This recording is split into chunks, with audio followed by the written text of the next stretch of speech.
JSA Spotlight Sit-Down Series. I'm John Shepard. Today we're talking with Steve Ward, CEO and Principal of Polaris Risk Management. Steve, welcome. Thank you, John. Yeah, great to have you. Look forward to a good conversation. Why don't you tell us a little bit about yourself and more importantly, a little bit about Polaris Risk? Sure, thank you.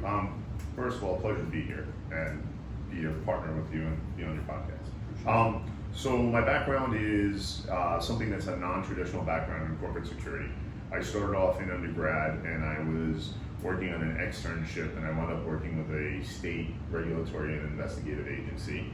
And I spent 2 years as an investigator working with different departments in law enforcement, and I felt that I wanted to move forward with law enforcement on the federal level. What transpired was that there was a hiring freeze, and while I had connections in the government and my files were earmarked, they were only hiring through attrition. So my uncle, who had been in Naval Intelligence and the CIA, had advised me to stay involved in investigations, and subsequently I got involved in running Wall Street law firms, investigative team, and over time I realized that this is the path I wanted to take, and I formed my first company, OmniWatch. After OmniWatch, we had grown very quickly. We were an industry leader in intellectual property investigations, high stakes bet the corporate litigation, and cyber and forensics.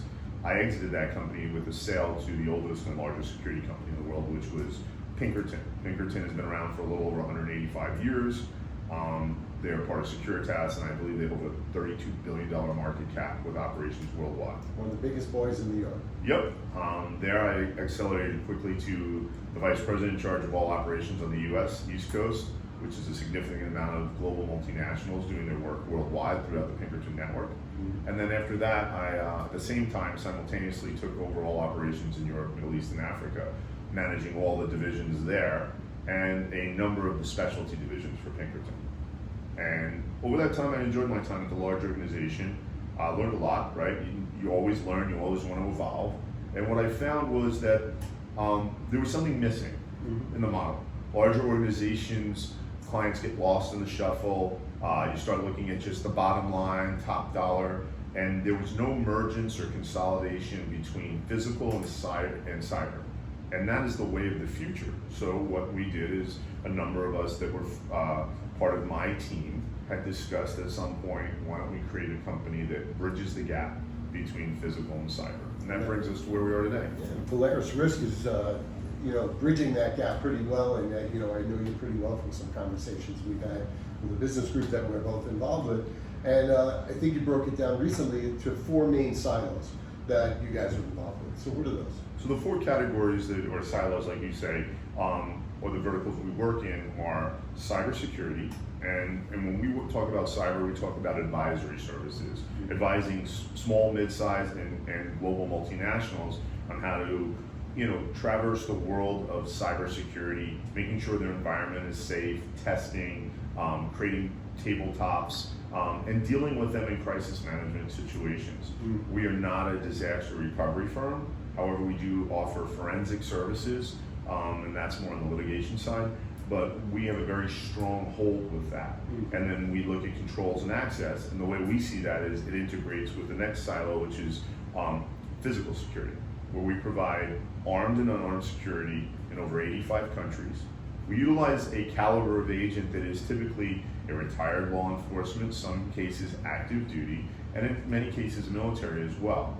And we have our own employees, but we also have vetted, trusted partners because our model is global delivery with local resources. And I would think that's a big growth area for you guys because of everything that's been in the news lately of executives being killed and others being under threat, and all these famous people having some issues as well. So this is an evolution in the I'd say the security industry, and that would bring us into the other 2 silos or vectors we work in, which is intelligence, where we have an intelligence team that works in a fusion model with our investigative team, and we provide deep and dark media, social media assessments, looking for that outlier, that individual that's got negative sentiment about a company or its executive.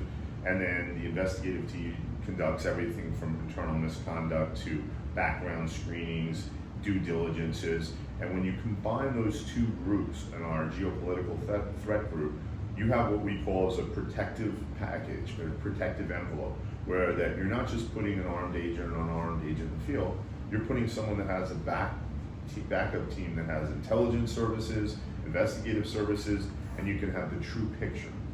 You know, you used the word earlier, evolve, right? Yes. You know, your business has evolved. You know, one of the things I was thinking about on the way over here was how the security industry has changed dramatically since 9/11 happened in 2001. Talk to me a little bit about old school, new school. You and I talk about being older dogs as Yes. opposed to the youngins. So talk to me a little bit about how that your business has changed in that regard. So let's say there was a huge shift after 9/11. Security became the utmost concern. We had a young generation of executives and people in all different industries that volunteered for the military and went overseas and served, 15 years or more, and we have to thank them for their service. That is something that they put themselves out there selflessly to do for us, to keep us in the homeland safe. And what we saw in the private sector was the evolution of the more growth of security companies. And while they grew in number, I would say that the organizations did not grow in, I'd say, maturity to keep up with the market and the evolution of the services. Yeah, a nimbleness Yes. in what you provide. So nimble is key. That's actually one of our core principles, is that we're nimble, we're attentive, and we're relentless. And we really mean that. So when we look at some of the larger companies, some I was part of, we deal with Fortune 50, Fortune 100 companies and boards. They want to be able to pick up the phone and talk to the CEO or the COO. They don't want to see on the website that they can't find that person, they can't see their background, and that they have to wait. So when we look at the industry now, you have dozens and hundreds of smaller companies, and what you really have to look at is what capabilities do they bring to play to the market. Right. Yeah, that's one of the biggest things in the services that you guys provide. Everybody specializes in everything. Right. And one of the things that I found as I was looking into Polaris further and further is, it's almost a bespoke model. It's really about getting to the core principles and the core issues of the clients you serve, whether they are Fortune 50 companies, individuals that work in those companies, private high net worth individuals, sports leagues, everybody that you guys service, everybody has a different need set. And with what you're providing, you're addressing all of that. And it sounds like this model is not only here to stay, it's probably the foundation of what's coming next. 100%, John. We spoke with a very large corporate consulting firm, similar to the McKinseys of the world, and they likened our organization to something similar to theirs. Well, we can't do everything for everyone. We do have experts that we bring in, and we publicize and put them on our websites with their bios. These are consulting experts that work for us that have core capabilities in areas such as cybersecurity. We have a doctor of forensic psychology to look at the threats that are coming in, so you can have a real true assessment, not just by a security professional, but you have someone who's actually practicing clinically and can look at these documents and aspects. So what we look at is we can scale or shrink based on the client's needs. We do have core capabilities and we have resources, and the key for us is when we tell a client we can take something on and it's specialized, we will then put forward our expert with their bio and let them have a conversation. If it's something we can't do, we have no problem in referring them to industry best partners, because our model is, if I can help you any way I can as a client, it's a partnership. I don't look at ourselves as a vendor. I look at our clients and our role as a partner. Yeah, one of the things I talk to people about in my business, in the search business and advisory business, is I need to be effective for you, right? And that's very much, like, if you guys aren't effective for a client, it could cost them money, it could cost them reputation, it could cost somebody physical security. So it's super important that you guys are effectively bringing out those experts. And if you don't have them, I'm sure you have access to plenty of them.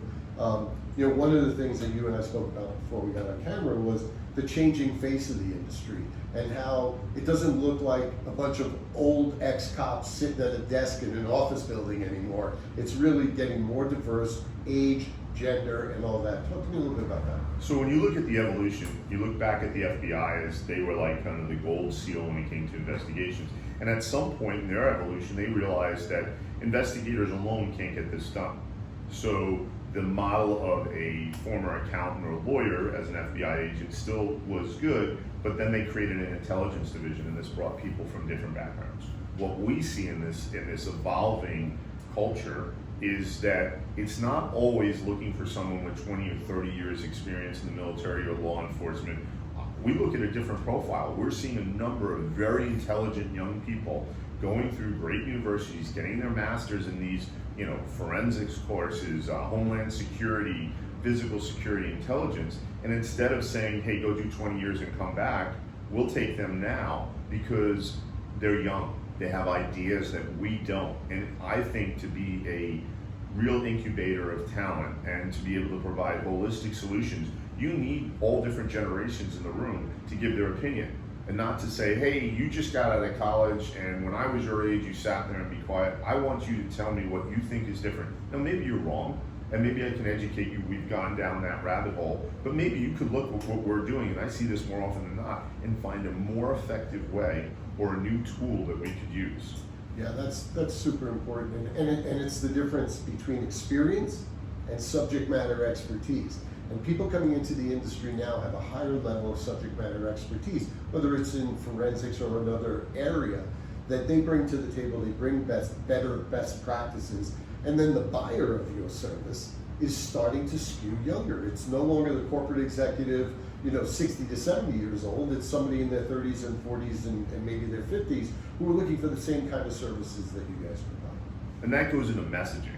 So if I'm dealing with a 35-year-old female director of security who's come up very quickly, has significant experience, I may not speak the same language he or she wants to hear. When you're dealing with corporations, they don't want to hear the nomenclature of law enforcement. They want to be able you to talk to them as if you're in the boardroom. Explain to them what the service is, be key on what the limitations are, but look to your team on how to communicate message, because they understand better sometimes than we do, because we have our tried and true methodology. But again, as we get older, the people that we deal with are going to be younger, and the last thing you want them to do is look at you and say, wow, this guy is way out of it, like he doesn't understand the use of AI and other things. You want them to say, wow, these guys are on the cutting edge, they have a great core team, and the key is team. Not integrating only being the CEO or the COO or managing director that deals with the client. Expose your entire team to the client, because let them have the ability to talk to the people that are doing the boots on the ground work, as long as there's a curated message and you're confident, but they'll never get there unless you give them the power to do it. Yeah, 100%. And so, everybody that watches this knows I preach intergenerational communication and collaboration, and it sounds to me like Polaris Risk has a very collaborative environment. They're really encouraging people across the board, and those are things that never go away. You mentioned AI briefly, and we were talking about this earlier. Talk to me about how AI has actually helped you serve clients a little bit better. So AI is a great tool, but it's not 100% accurate, and we've seen those. It's just a tool, right? But what we have leaned into is when we look at culling vast amounts of data for intelligence analysis, utilizing tools that have AI back ends, we can pull in significant amount of data in a relatively quick format. We can cull that data down, and then we can have an analyst, intelligence analyst, or investigative team member review that data for accuracy. And now we have a whole model of quality control, but it enables us to provide clients with quicker information. It could be just scratching the surface. Here's the icing, here's where we are. Do you want to move forward? No, this is good enough. Or wow, I want to go deep. Let's go to the next level. But if you're not looking in this industry for resources in this model, you're going to be left behind. Yeah, you're providing services, that need to stay out probably 2 to 5 years ahead of not only the competition, but all the bad actors out there. And the reality of AI is that it's a useful tool, and again, something that people who are a little further down the career path, maybe they're a little resistant to, but the fact that you have people within the company that embrace it, you're going to teach everybody the benefits of it. You and I are already benefiting from it in our businesses. And it's not only here to stay, but it's what's going to happen next. And to see that you can create this tool to utilize all the data and information you need to provide better service to your clients comes back to, we trust Steve, we like Steve, they do a great job, we know we get the result they want, and that's timeless. It doesn't matter in the time of AI or in the time before AI. So I think that's terrific. Yeah, and the key is we have multiple layers of tools. So we're not just relying on one aspect. So, people will say to me, hey, what product are you using to get these results? And I may look at them and say, well, we invest a significant amount of money into multiple tools. So our people are cross-trained on multiple tools. So it's just not one tool, but it's also not one tool that one person looks at and says, oh, this looks great. There's a team, and that's our fusion model. And keeping ahead of it, looking, like you said, to the future. I can give you an example. What I would not have faced maybe 10 years ago is a client came to me. The overview is, how do we keep the high net worth executives' information off the media so it can't be found on deep and dark web? We call that PII removal, scrubbing that data. The next aspect was, okay, what about, how do we know there are threats out there? That's the intelligence quotient, where it's looking at negative commentary, negative tone, social media assessments. And then it was said, we have a ton of cameras and we have all these alarms. Well, guess what? They're all integrated through a network. Can you do a cyber assessment? So we said, of course, we can look at a controls and access model to see if everything's integrated properly. And then if we need to, we can do an assessment, like an internal, external penetration test, making sure that there's no vulnerabilities. But 10 years ago, or some of these other companies that are out there that have not evolved yet, and there's still time, there's nothing holding them back, they won't be able to do those 3 different programs in-house. They'll have to look, they've never done it before. So if you've never done it before and you're just going out to someone you've never worked with who's an expert, you don't know the pitfalls to tell your client, these are what we can do, and here are the things that can't be done. And that's the value proposition. Yes. Yeah, that's the end game. Yes. So how do people get in touch with you? We have our website, which is polarisrsk.com. My email is very easily gotten, steven.ward@polarisrsk.com. If you look us up, you can see our team. We're very available. The website has marketing material you can download to look at. And, we get a lot of our traffic through referrals because we've built this big network. So, the website's a great way. You can always contact myself.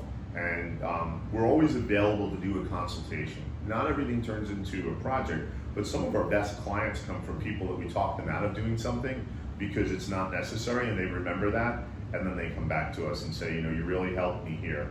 I have something that can really fall into your, bailiwick, and I'd like to get you guys involved. Yeah, one thing I've always known about you for the 15 plus years we've known each other is not only are you in the security business, you're in the relationship business, and that really is the bigger thing. Developing those relationships with people over time, taking time with people that are inquiring about your business, and really getting them to understand the new dynamic in play in the security world we're in today. And leaning into that is, we are in a talent crisis. So we have to make sure that people understand that, it's not just, hey, I need this person. There's not a lot of people out there that know what they're doing or that are into this market space that are willing to, come forth at this point. There's a lot of people sitting on the sideline because of the change in working environment from hybrid to full-time and things such as that. So that also plays a factor in being able to explain that to a client. That's awesome. That's awesome. Steve, I learned a lot today. Everybody, hopefully you learned a little something. Please join us again as we do another episode of the JSA Spotlight Sit-Down Series. Thank you again. Everybody.